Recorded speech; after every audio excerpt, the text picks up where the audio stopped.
Sitwasyon sa mga puerto kag terminal matawhay pa subong nga Lunes Santo. Mga pasahero amat-amat pa lang nga nagadagsa sa mga terminal para sa malawig nga bakasyon subong nga Semana Santa. Ini ang gintutukan ni John Sala live sa Barangay Ortiz sa Iloilo City proper. John, kamusta dira?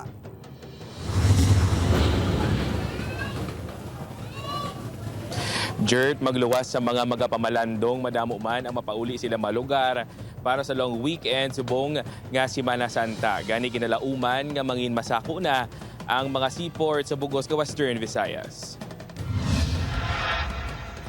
Temprano pa si Sherwin yung nagpadulong sa Dumangas Roro Terminal agud makapauli sa Negros Occidental.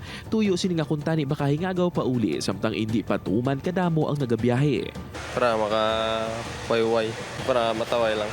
Si Richie naman kaupo ng mga utod sini nga nagbisita diri sa Iloilo. Gin pa siguro nga makabiyahe sang temprano pabalik sa ila lugar sa Talisay City. Nagpuli kami Monday pa lang kay base bala mas damo pagid ang pasahero if mapaulihi pagid kami kay Holy Week daan damo gid may mapuli sa lugar nila.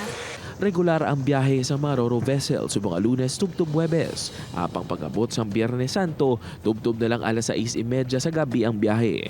Wednesday siguro sir marami. Starting na mga 27 na 28. Pag 29 medyo hindi na masyadong marami. Dili naman sa Iloilo Fastcraft Terminal tuman pakatawhay ang sitwasyon. Kinalauman nga buwas pa maamat-amat dagsa diri ang mga matabok sa Bacolod City, subong man ang mga magapauli diri sa Iloilo City. Amo sa gihapon ang schedule sang biyahe. 6:30 ang pinakatemprano samtang 5:30 naman ang last trip halin sa Iloilo City, samtang kun halin naman sa Bacolod City. 5:45 sa kagahon ang pinakatemprano nga biyahe, kag last trip naman ang alas 4 sa hapon.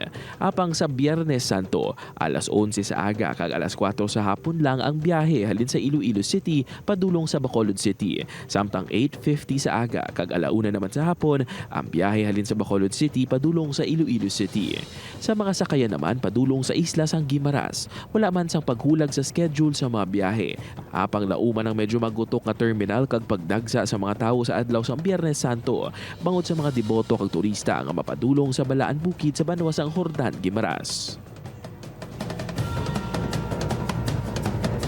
Jert, nagpasalig naman ang local government unit sang Hordan, Guimaras nga mangin malinong kag matawhay ang ilabinagin ang seguridad sa mga turista kag debotong mapadulong sa Ilabanwa para sa pagtaltal sa Balaan Bukid. Ginalauman ngayara sa 15 to 20,000 ka mga deboto kag turista ang mapadulong sa Banwa sang Hordan, Guimaras.